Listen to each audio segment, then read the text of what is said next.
की शुरुआत होती है और हम बहुत सारे सेब के पेड़ देखते हैं। बहुत सारे सेब टूटकर जमीन पर पड़े थे जो गल सड़ चुके थे और उनमें कीड़े पड़ गए थे। इतनी ही देर में एक छोटी बच्ची यहाँ आती है और एक सेब को उठाकर घर की तरफ जाने लगी। उसकी मॉम उसे देखकर फौरन आवाज लगाकर बुला लेती है। बच्ची की मॉम का नाम था जेसिका और इसके दो बच्चे थे, एक ये बच्ची और दूसरा था छोटा बेटा। बच्ची वो सेब अपनी मॉम जेसिका को लाकर दे देती है और क्योंकि उनके घर में तो पहले ही ढेर सारे सेब पड़े थे और बहुत सारे तो सड़ भी गए थे, इसलिए जेसिका वो वाला सेब टोकरी में फेंक देती है। तो इस वजह से उसकी बेटी नाराज हो गई। कहती है, मामा वो सेब मैं आपके लिए लाई थी इतने प्यार से और वो आपने टोकरी में डाल दिया, दिल तोड़ दिया आपने मेरा। फिर पता चला कि असल में जेसिका को नशे की लत थी, लेकिन कुछ दिन पहले ही वो हॉस्पिटल से अपना इलाज करवा के आई है, इसीलिए फिलहाल उसने नशा छोड़ दिया था। उसके हस्बैंड को भी नशे की बहुत बुरी आदत थी। अब जेसिका ने नशा छोड़ दिया था पर उसके हस्बैंड को नहीं छूट रहा था, इसीलिए वो यहाँ नहीं रहता, इनसे अलग रहता है। उसने अपने बीवी बच्चों की जिम्मेदारी छोड़ दी थी, तो जेसिका को अकेले ही अपने बच्चों का ख्याल रखना पड़ रहा था। अब जिस घर में वो अपने बच्चों के साथ रह रही थी वो उसके डैड का था, जिनकी अब मौत हो चुकी है। घर काफी पुराना और टूटा फूटा सा है, सामान भी यहाँ ज्यादा नहीं है। कमरों और दरवाजों की हालत भी बहुत खराब थी,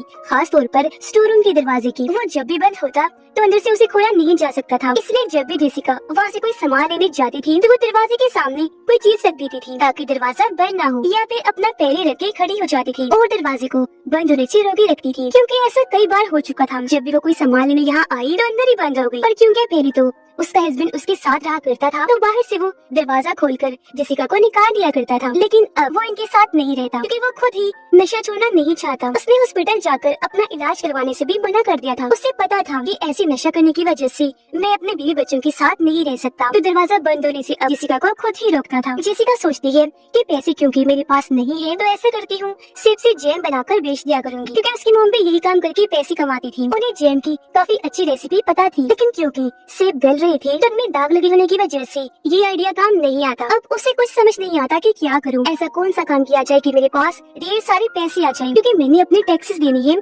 सर पर कर्जा चढ़ रहा है और दो बच्चों को पालने की जिम्मेदारी है। तो ये सारी बातों को सोचकर वो काफी परेशान हो रही थी। फिर उसे ख्याल आया कि मैं अपनी मोम के पास चली जाती हूँ, क्योंकि वो शहर में रहती है तो वहाँ जरूर कोई अच्छा काम करने को मिल जाएगा। उसने अपनी मोम को कॉल की, जिस पर उसकी मोम का कहना था कि बेटा अगर तुम आ ही रही हो तो काम करने के इरादे से ही आना, क्योंकि तुम्हें नशे की लत थी। अब बेशक ना हो लेकिन पहले तो थी, जिस वजह से मुझे तुम पर इतना यकीन नहीं है। जेसिका जवाब देती है, मॉम मैं काम करने के लिए ही आ रही हूँ क्योंकि मेरे ऊपर बहुत सारी जिम्मेदारियाँ हैं। जिसके बाद वो जाने के लिए सामान पैक करने लगी। कोई सामान स्टोर रूम में पड़ा था, दरवाजा खुला ही था, इसलिए वो अंदर चली जाती है। लेकिन तभी अचानक तेज हवा का झोंका आया जिससे दरवाजा बंद हो गया और जेसिका अंदर ही फंस गई। वो काफी परेशान हो गई क्योंकि उसके दोनों बच्चे छोटे हैं, तो अकेले होने की वजह से कहीं डर ना जाए उसे फिक्र होने लगी। उसकी बेटी भी काफी छोटी थी जो दरवाजा नहीं खोल सकती थी, लेकिन फिर भी जेसिका अपनी बेटी को आवाज लगाकर स्क्रू ड्राइवर इन्हें पेचकस लाने के लिए कहती है। बच्चे को ले आई, इसे लेते ही जेसिका दरवाजा खोलने की कोशिश करने लगी, लेकिन काफी कोशिशों के बाद भी वो दरवाजा नहीं खुलता, क्योंकि जैसा कि मैंने आपको बताया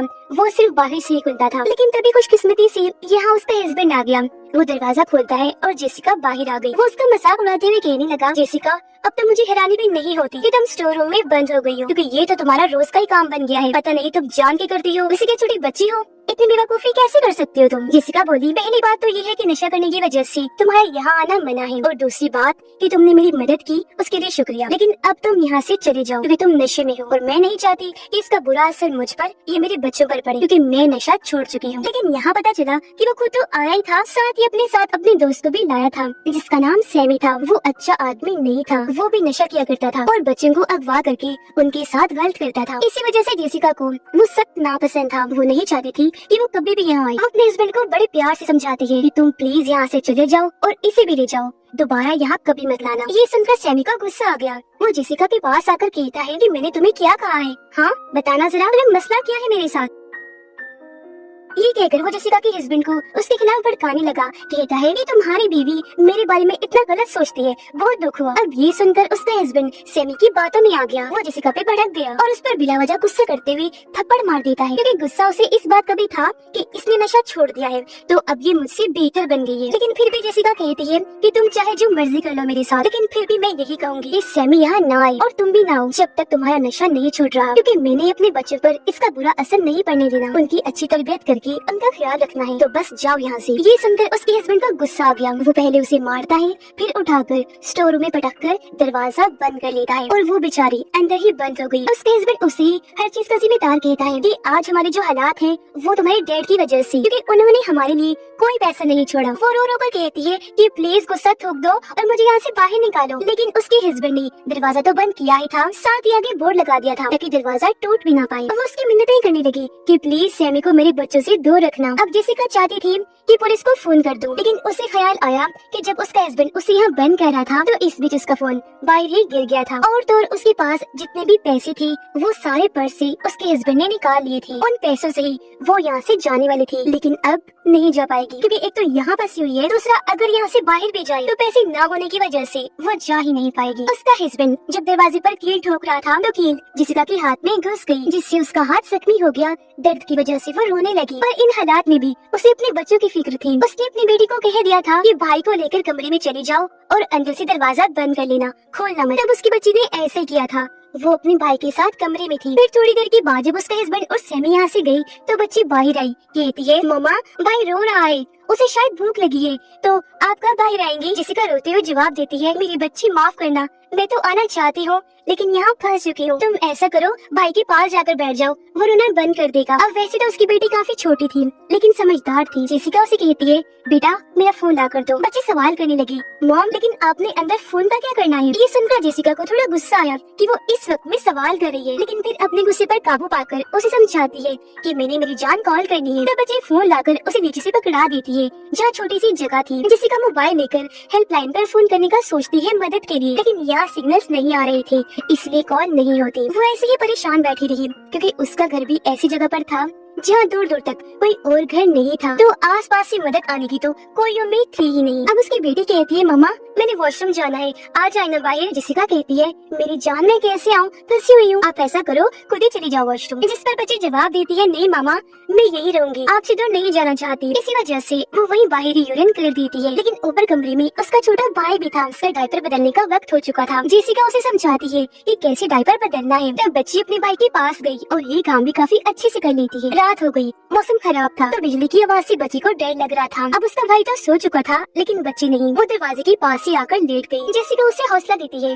मेरी बेटी मैं यहाँ से बाहर आ जाऊंगी तो तुम डरना मत, ओके? जिसके थोड़ी ही देर के बाद उसकी भी आंख लग गई। जेसिका सोचती है क्यों ना मैं दरवाजा ही तोड़ दूं। वो आसपास ऐसी कोई चीज ढूंढने लगी जिससे दरवाजा टूट जाए, लेकिन वहाँ ऐसा कुछ नहीं था। अब रात ऐसी गुजर गई। सुबह उसकी बेटी कहती है मम्मा मुझे और छोटे को भूख लगी है। ये सुनकर जेसिका उसे स्टोर में पड़ा हुआ जैम देती है। बच्चे वो खाकर अपना पेट भरते हैं और वो खुद भी इसी पर गुजारा करती है। उसे उम्मीद थी कि आज मैं यहाँ से निकल जाऊंगी, आज मेरा हस्बैंड आ जाएगा, उसका गुस्सा ठंडा हो गया होगा, लेकिन आज के दिन में वो नहीं आता। वो अब यहाँ रुक नहीं सकती थी, कैसे भी करके उसे यहाँ से निकलना था क्योंकि बच्चे भी अकेले होने की वजह से परेशान थे, उन्हें अपनी माँ की जरूरत थी। उसका बच्चा रोने लगा। जेसिका उसे कहती है जाओ भाई को चुप करवाओ और जब वो शांत होकर सो जाए तो यहाँ दोबारा आना, मुझे तुम्हारी मदद चाहिए। बच्चे को चुप करवाने के बाद बच्ची वापस आ गई। जेसिका उसे कहती है बेटा कुछ ऐसा लाओ जिससे मैं दरवाजा या फर्श को तोड़ सकूं। अब वो बच्ची थी, उसे कोई ऐसी चीज नहीं मिलती, लेकिन अपनी तरफ से वो कुछ न कुछ लाने लगी, कभी लकड़ी, कभी खिलौना, तो कभी चम्मच कांटा वगैरह। ये देखकर जेसिका को बहुत गुस्सा आया। वो सारी चीजें दरवाजे पर दे मारती है, बोली ये तुम क्या क्या लाकर दिए जा रही हो, ये नहीं चाहिए मुझे, इसे कुछ नहीं होगा। अब उसके गुस्सा करने पर बच्ची रोने लगी। तब जेसिका को अपनी गलती का एहसास हुआ कि मैंने उसे ज्यादा ही सुना दी, इसीलिए वो कहती है अच्छा मेरी जान आई एम सॉरी, मैंने आपको ज्यादा ही डांट दिया, प्लीज चुप कर जाओ। ये कहकर वो खुद पे जज्बाती होकर रोने लगी क्योंकि उसने भी अपनी जिंदगी में बहुत सारी गलतियाँ की थी जिनका आज उसे पछतावा हो रहा था। सबसे बड़ी गलती अपने हस्बैंड से शादी करने की। अब यहाँ स्टोर रूम में उसके पास थोड़ा बहुत नशा था जिसे वो लेने का सोच रही थी, लेकिन किसी तरह बड़ी हिम्मत करके उसने खुद को रोके रखा। फिर अब जब उसकी बेटी कोई काम की चीज नहीं लाती, इसलिए जेसिका को स्क्रू ड्राइवर से काम चलाना पड़ता है। वो उसकी मदद से फर्श को तोड़ने लगी, पर वो ये काम एक ही हाथ से कर पा रही थी क्योंकि की लगने की वजह से उसका दूसरा हाथ जख्मी था, उसे दर्द हो रही थी, साथ ही इन्फेक्शन फैलने का भी खतरा था। अब आज यहाँ सैमी आता है, वो भी बिल्कुल अकेली। इस बारे में उसकी बेटी अपनी मॉम को बताती है। ये सुनकर जेसिका काफी डर गई, अपनी बेटी को कहती है बेटा जल्दी से कमरे में चली जाओ, दरवाजे को अच्छे से बंद कर लेना और खोलना मत। बच्ची ने ऐसे किया, लेकिन अब वो खतरनाक आदमी यहाँ आ चुका था जिसका डर जेसिका को बहुत था। वो आते ही जेसिका का मजाक उड़ाने लगा। वो कहती है प्लीज दरवाजा खोल दो ना, पर वो मना कर देता है कि नहीं, मैं किसी के घरेलू मामलों में दखलंदाजी नहीं करता। ये सुनकर जेसिका समझ गई कि ये यहाँ किस इरादे से आया है, उसके बच्चों को नुकसान पहुँचाने। वो काफी घबरा गई, उसे यहाँ से जाने का कहती है और ये भी कि मेरे बच्चों से दूर रहे, पर वो नहीं जाता। तब यह मजबूरन जेसिका उसे कहती है कि मेरे पास यहाँ मेरे हस्बैंड का दिया हुआ कुछ नशा पड़ा है, अगर तुम वादा करो कि तुम यहाँ से चले जाओगी और फिर दोबारा कभी नहीं आओगी तो मैं ये तुम्हें दे दूंगी। जिस पर सैमी मान गया, कहता है ठीक है मंजूर है, ये शर्त लाओ, अब दो मुझे वो नशा। लेकिन जेसिका को उस पर भरोसा नहीं था।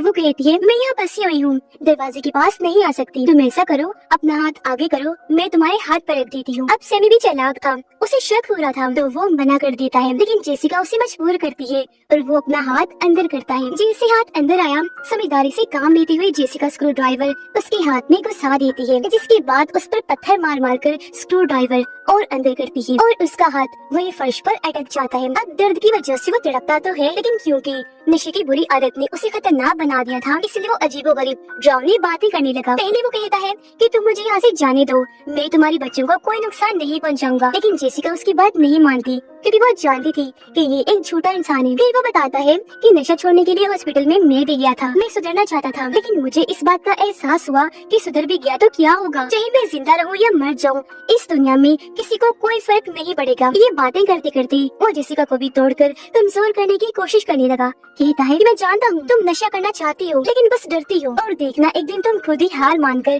फिर से नशा करना शुरू कर दोगी।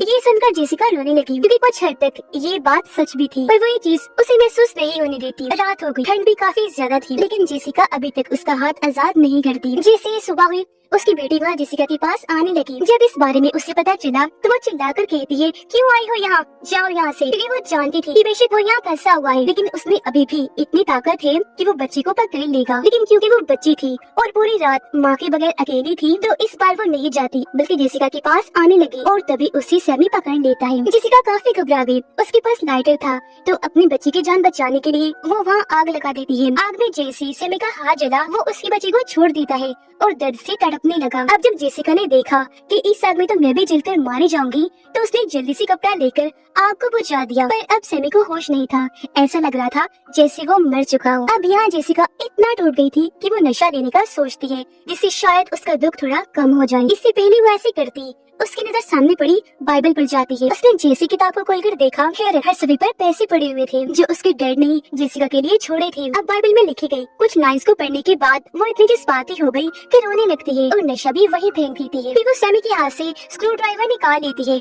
वो बेहोश था, उसे जरा भी इस बात की भनक नहीं लगती और अब जेसिका स्क्रू ड्राइवर से फर्श की बजाय छत तोड़ने लगी। इसमें पूरी तरह वो कामयाब रही और छत को तोड़कर ऊपर वाले वॉशरूम में आ पहुँचती है। यहाँ से निकलकर वो कमरे में जाने लगी बच्चों के पास। उसे डर था कि कहीं उन्हें कुछ हो ना गया हो, लेकिन खुशकिस्मती से दोनों बच्चे बिल्कुल ठीक थे, जिससे उसकी जान में जान आई। अब बच्चे भूखे थे, खाना गाड़ी में पड़ा था, जिसकी चाबी सैमी के पास थी। चुपके से चाबी उसके पास से निकाल कर बच्चों को लेकर वो गाड़ी तक जाने लगी, पर बाहर बहुत तेज बारिश हो रही थी। वो बच्चे का दूध नहीं लाई थी, इसलिए बच्चों को लेकर वापस घर आ गई। सर्दियों का मौसम था और बच्चे क्योंकि बहुत भीग गए थे, इसलिए वो उनको घर में ही छोड़ती है, क्योंकि वो बीमार भी पड़ सकती थी। अब खुद वो बाहर जाते हैं खाना लेने, गाड़ी से खाना नीचे गिर गया था।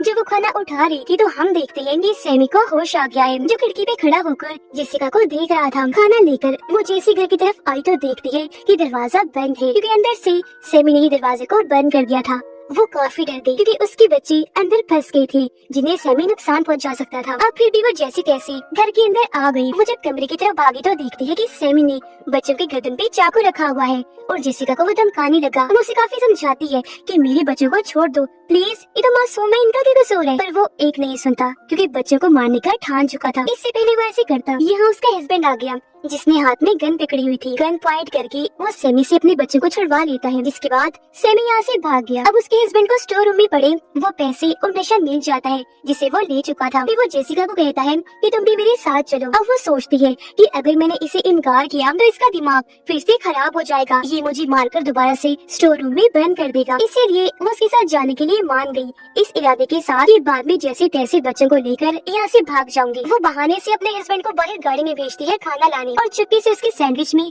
बेहोशी की दवाई मिला देती है। वो सैंडविच खा लेता है लेकिन तभी उसने नशे वाली सिरिंज निकाली। वह भी खुद नशा किया और जब जेसिका की बारी आई तो वो उसे गन छीनने लगती है। यहाँ वो उसके इरादे समझ चुका था, इसीलिए उसे पकड़कर पीछे धकेलता है और दोबारा से उसे मारने लगा। लेकिन इस बार वो भी चुप नहीं बैठती, जवाबी हमला करती है और जब उसकी हालत खराब हुई तो वो उसे उठाकर खिड़की से बाहर फेंक देती है और वो बहुत बुरी तरह वहाँ गिरकर बेहोश हो जाता है। अब हम कुछ दिन की बात का वक्त देखते हैं, जहाँ अब जेसिका ने यहाँ रहना सीख लिया था। उसे जैम बनाने का जबरदस्त तरीका मिल गया जो वहाँ पड़ी एक किताब में ही लिखा था। लेकिन क्योंकि पहले वो नशे में धुत रहती थी, इसलिए उसने कभी भी इस पर ध्यान नहीं दिया। अब जब नशे की लत खत्म हुई तो उसकी आंखें खुल गई। उसने दिमाग लगाया कि जैम बनाने के लिए सारे सेब का ठीक होना जरूरी नहीं है, हम गले हुए सेब को जाया ना करके उसका भी जैम बना सकते हैं। वो गला हुआ हिस्सा अलग करके सब कुछ ठीक हो गया था। घर की हालत भी अच्छी हो गई थी और जेसिका ने भी खुद को काफी बदल लिया था, क्योंकि उन्हें अब पैसों की कोई तंगी नहीं थी। जैम का बिजनेस काफी अच्छा चल रहा था और वो अपने बच्चों को काफी अच्छे से पाल रही थी। अब ये कहानी हमें सिखा रही है